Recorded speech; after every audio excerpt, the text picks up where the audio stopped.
Assalamualaikum warahmatullahi wabarakatuh. Innal hamdalillah rabbil alamin alladzi an'ama alaina bi ni'matil iman wal islam ayatumu'in. Asyhadu an la ilaha illallah wa huwal azizul hakim. Wa asyhadu anna Muhammadan abduhu wa rasuluh khatamul anbiya wal mursalin. Allahumma shalli ala Muhammadin wa ala alihi ajma'in. Wa ba'du. Qala Allah Ta'ala fi kitabil karim, a'udzu billahi minasyaitonir rajim. Ya ayyuhalladzina taqullaha haqqa tuqatih wa la tamutunna illa wa antum muslimun. Jamaah sekalian, jamaah salat Isya yang insyaallah dilanjutkan nanti dengan salat tarawih rahimakumullah. Panjenengan lenggah duduk sholat bersama di dalam masjid ini berhak mendapatkan sebutan dan pujian rahimakumullah yang dilimpahi kasih sayang Allah Ta'ala seluruhnya. Besok kalau kula panjenengan sudah dipanggil menghadap Allah Ta'ala, maka yang bapak-bapak atau mas-mas yang laki disebut sebagai almarhum. Nah, ibu-ibu dan wanita lainnya disebut almarhumah. Ini perlu saya sampaikan.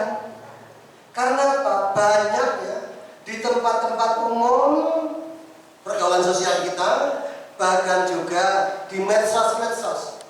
Lawang genah yang meninggal itu non muslim kok disebut almarhum. Karena apa ini? Tidak ngaji. Suatu saat saya menasihati seseorang secara jabri yang salah menyebut semacam itu. Kalau non muslim itu jangan disebut almarhum, sebut saja mendiang.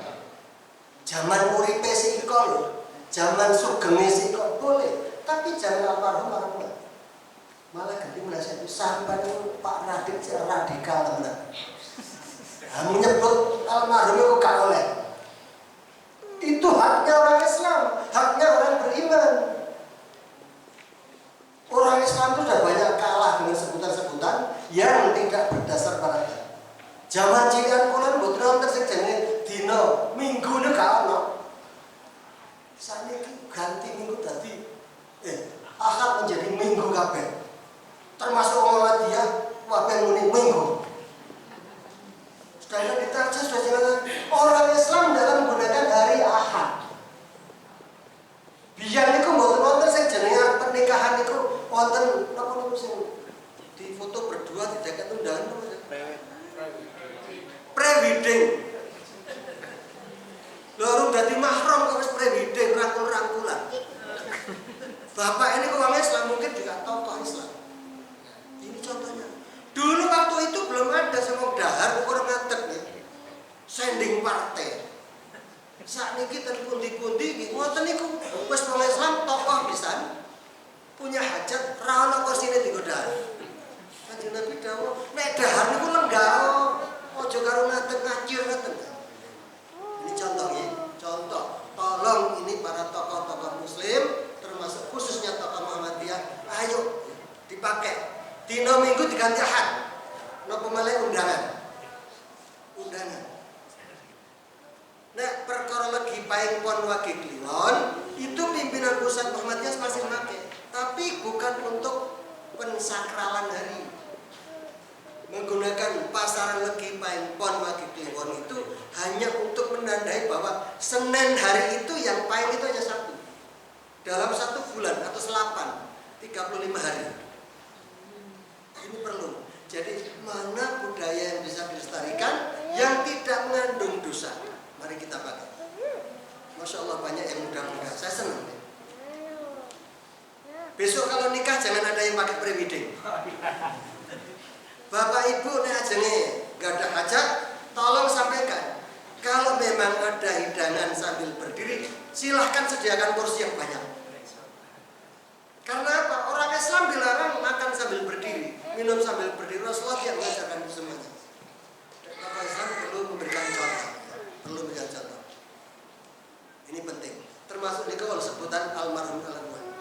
Bapak Ibu sekalian rahimakumullah, saya sampaikan sebetulnya malam ini judulnya itu medeni.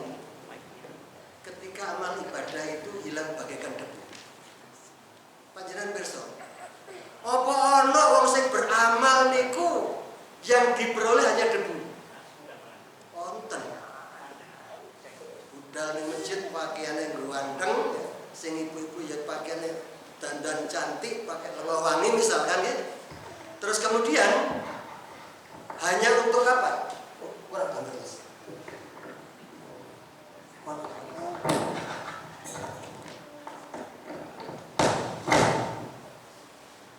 Hanya ingin menunjukkan pakaianku baru, pakaianku bagus. Lah niku dan masjid budal kalau niatnya semacam itu tidak punya pahala sholat jamaah.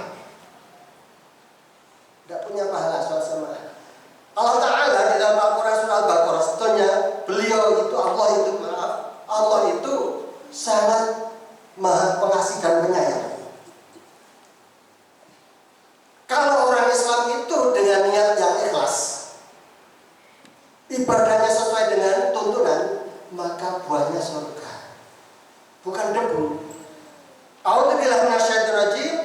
Walladzina amanu wa 'amilus sholihati ulaika ashabul jannah hum fiha khalidun. Orang-orang yang beriman mengerjakan amal kebajikan, mereka itu sebenarnya penduduk surga dan mereka kekal hidup di dalamnya. Orang beriman ya, mengerjakan amal soleh. Orang iman itu selalu ada gandengnya beriman dan beramal soleh. Makanya dalam puasa Rasul dawuh, man shoma ramadhana imanan wahtisaban. Dasarnya iman, terus kemudian nilai ta'ala wahtisaban, mencari keridhaan Allah. Ghufira lahum ma taqaddama min dambi, maka akan diampuni dosa-dosa yang telah lalu. Dasarnya iman dan ikhlas mencari keridhaan Allah Ta'ala. Iman dan amal soleh menjadi satu. Allah itu melihat perbuatan manusia, tidak melihat kekayaannya, tidak melihat kebagusan fisiknya, tidak melihat ketinggian pangkatnya atau pendidikannya. Di dalam Al-Quran surah Taubah ayat 105 Allah berfirman, wa qul i'malu fasayarallahu a'malakum wa rasuluhu wal mu'minun. Katakanlah Muhammad, berbuatlah kalian, maka Allah akan melihat perbuatan kalian itu. Begitu juga Rasul-Rasul dan orang-orang mukmin lainnya. Jadi panjenengan merasa atau tidak merasa perbuatan kita itu diikuti oleh Allah Ta'ala. Kalau perbuatan yang nampak dicatat oleh malaikat, yang tidak nampak hati kita itu yang mencatat Allah. Malaikat tidak bisa tahu hatinya manusia. Yang tahu niatnya, yang tahu apa dalam hati itu hanya Allah Ta'ala. Kemudian Bapak sekalian, kalau bagi Bapak Ibu yang sudah sepuh-sepuh, untuk beramal itu tidak perlu melihat kapan aku pensiun. Umurku sudah 5, aku saiki nek nyabrang tembok kangelan, aku tak salat ning omah. Misalkan ngoten, ampun Bapak Ibu, madosi putune supaya tesih nyabrang tembok. Karena sholat jamaah itu lipatnya gitu likur. Dados panjenengan sedaya kula sedaya sholat jamaah di masjid niku mendapatkan kelipatan 27. Eman wis sepuh kok. Kanjeng Nabi dawuh umure umatku antara 60 sampai 70.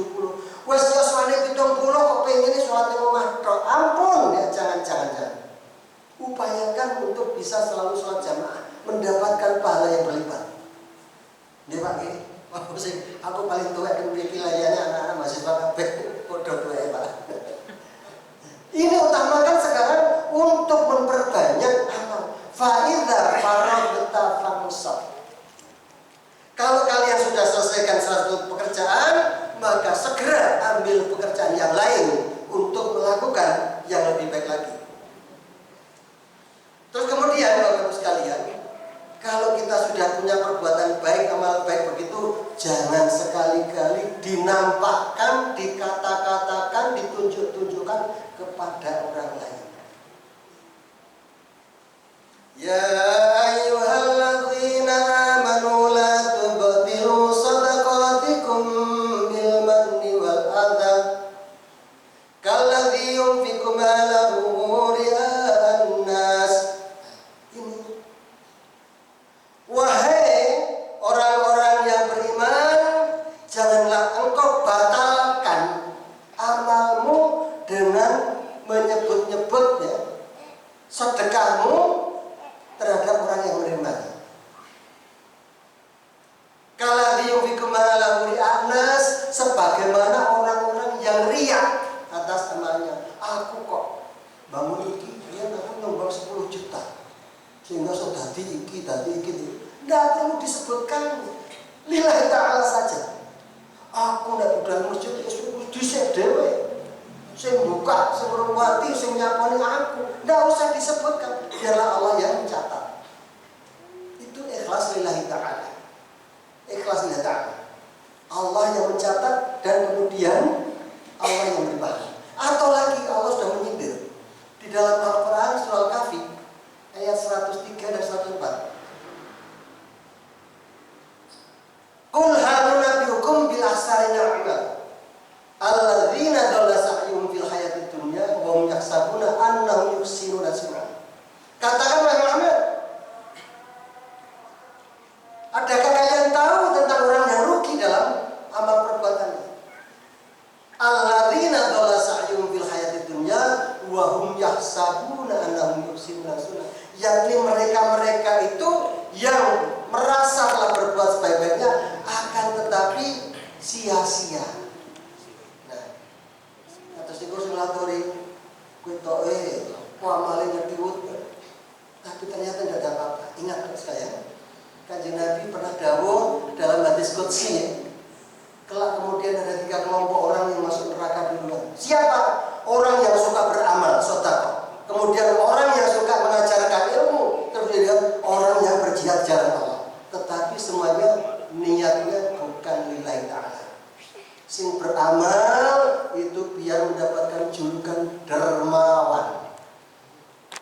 Yang jihad di jalan Allah biar mendapatkan julukan pahlawan. Kemudian yang mereka-mereka itu menyampaikan ilmunya kepada jamaah biar disebut sebagai da'i, biar disebut sebagai mubaligh, biar disebut sebagai ilmuwan. Itu yang pertama kali 3 kelompok orang itu yang dicomot oleh Allah Ta'ala, dilempar ke neraka. Dilempar neraka. Ingat Bapak sekalian, Allah itu Maha Pengasih lagi penyayang, lagi Maha Penyayang.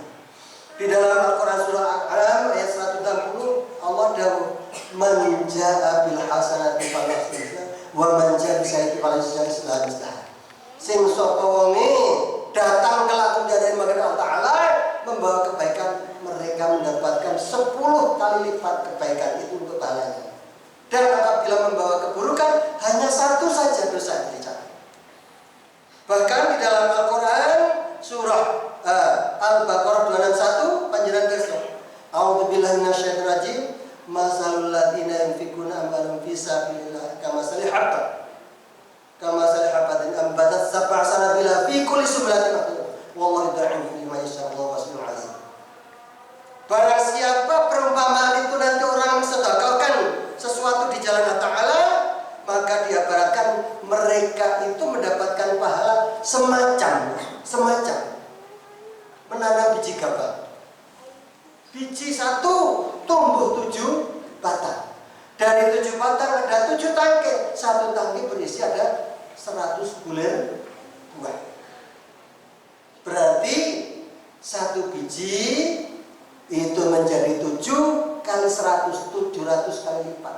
Kalau tadi dalam surah Al-An'am 160 itu hanya 10 kali, tetapi kalau dalam surah Al-Baqarah itu sampai 700 kali. Kemudian saudara sekalian, Pak Tamir saya setengah walu dibrit lah. Didit betul. Saya pernah pegel ya. Di dalam Al-Furqan 23 Allah bersabda, berfirman begini, wa qadimna ila ma 'amilu min 'amalin fajalnahu haba'an manthura. Dan kamu perhatikan segala amal mereka itu yang mereka kerjakan, lalu kami akan mencatatnya dan kami jadikan amal itu bagaikan debu yang berterbangan. Alhamdulillah. Ini kalau yang beramal bukan lillahi ta'ala, karena hanya ingin di alam bono, ingin dipuji dan seterusnya. Hati-hati ini, hati-hati. Kemudian orang yang beriman itu kalau beramal tidak pernah berbangga.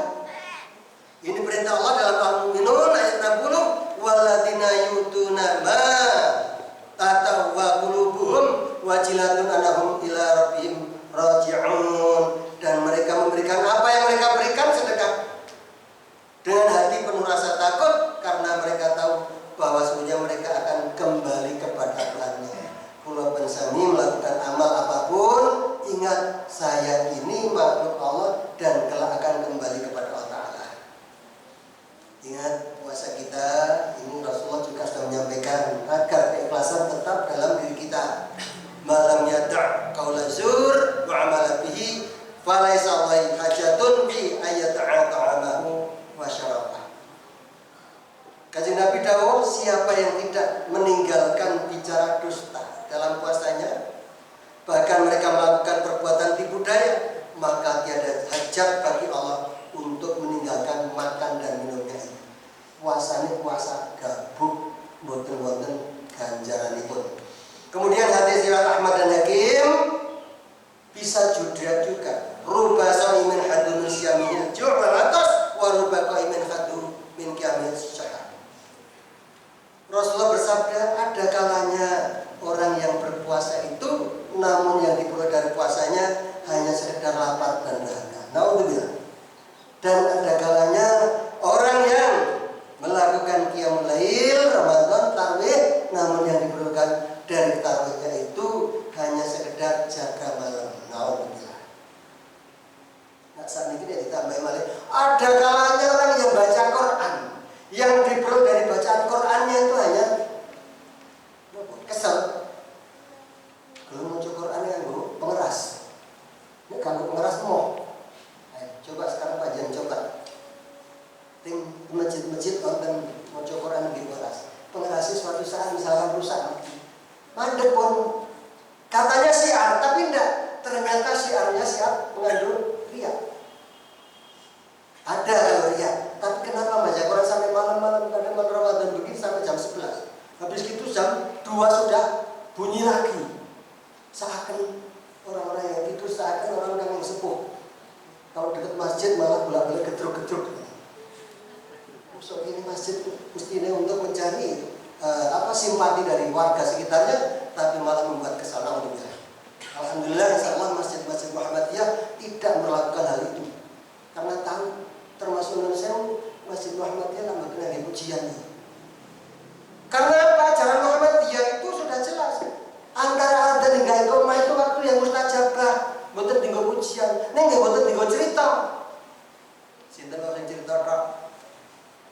Antara adzan hingga iqamah itu la turatu du'a bainal adzan wal iqamah. Tidak tertolak doa yang dipanjatkan antara adzan dan iqamah. Wah, kalau pujian aku tak cerita. Ini kelemahan kita. Kelemahan kita. Antara sholat setelah salam, boten-boten salaman, boten zikir bareng apa? Karena ada orang yang kadang-kadang sholatnya belakangan. Itu membutuhkan juga untuk jamaah. Sementara itu selesai salam, itu bagi yang tidak beringsot dari tempat duduknya, dilanjutkan zikir, maka diampuni dosa kesalahannya walaupun sebanyak di air lautan. Itu ditetapkan dalam himpunan putusan tarjih, himpunan Rasulullah ini. Tapi kenapa kita tidak berkhidmat untuk melakukan itu? Saya kira itu menjadi renungan kita, Bapak sekalian. Mudah-mudahan semakin hari, semakin tambah usia kita, itu semakin saleh dalam urusan agama, dan kita semakin baik menumpuk amal kegiatan hingga akhir hayat kula panjenengan sami berakhir dengan husnul khatimah. Akhirul kalam, billahi taufiq wal hidayah. Wassalamualaikum warahmatullahi